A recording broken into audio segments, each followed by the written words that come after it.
راغ اسارت د ازادۍ ناوې سر توره شوه بحر کې بیړۍ د افغانانو رانسکوره. د ثور اومې کودتا د محکومولو او د ثور اتمې د مجاهدینو د بریا د ورځې په مناسبت ځانګړي مراسم ترسره شول. د هیواد په بېلابېلو سیمو او ولایتونو کې د مجاهدینو د بریا ورځ هر کال په ځانګړو مراسمو سره لمانځل کیږي. د کابل ښار د شیعه علماو او متنفذینو له لوري هم په دې اړه ځانګړي مراسم جوړ شوي وو چې د ثور د اومې او اتمې د تاریخي پیښو د رامنځته کېدو په اړه پکې ویناوې وشوې. برنامه امروز درباره محکومیت کودتای 7 ثور و تجلیل از پیروزی مجاهدین در 8 ثور. روز 7 ثور که توسط وابستگان شوروی سابق اینجا کودتا شد محکوم میکنه و روز پیروزی مجاهدین اینجا جشن میگیره و بالاخره تبریک و شادباش میگه برای هم دیگه. هغوی وویل د سردار محمد داود خان په وړاندې کمونیستي کودتا په افغانستان کې د زیاتو بدمرغیو د رامنځته کېدو ورځ ده.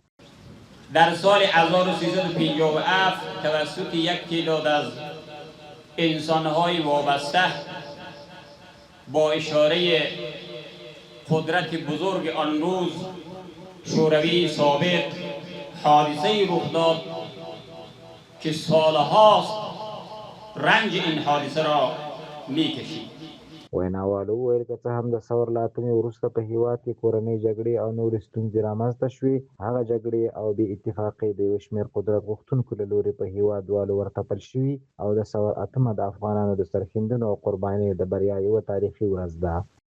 احزاب چون گرفتار دنیا و مافیها شده بودند اعم از احزاب چپ و مجاهد و غیره غافل از همه چیز شدند و با تمام قدرت گام به گام این اجانب را همراهی کردند. وطن و دین و اخلاق به تاراج رفت، وطن ویران شد، میلیون ها نفر مجددا مهاجر شدند و بماند تلخی آن روزگار که توان قلم و سخن از بیان آن عاجز است. نتوانستند آنطوری که لازم به خاطر تعدد رهبری نتوانستند از انقلاب و جهاد نتیجه مطلوب به دست بیارند. متاسفانه مردم به میدان خستند تا در برابر روس بجنگند. گفتند روس ضد ارزش. وقت مجاهدین سر به کف وارد کابل شدند در جایگاه ضد ارزش قرار گرفتند. باید اعتراف کنیم. د دغه مراسمو ویناوالو وویل اوس مهال په هېواد کې د افغانانو د هیلو او غوښتنو سره سم اسلامي نظام، سرتاسري امن او ټولنیز عدالت رامنځته شوی او ټولو هېوادوالو ته یې ښایي چې د اوسني نظام ملاتړ وکړي او د هېواد د ابادۍ او پرمختګ لپاره دې هڅې وکړي.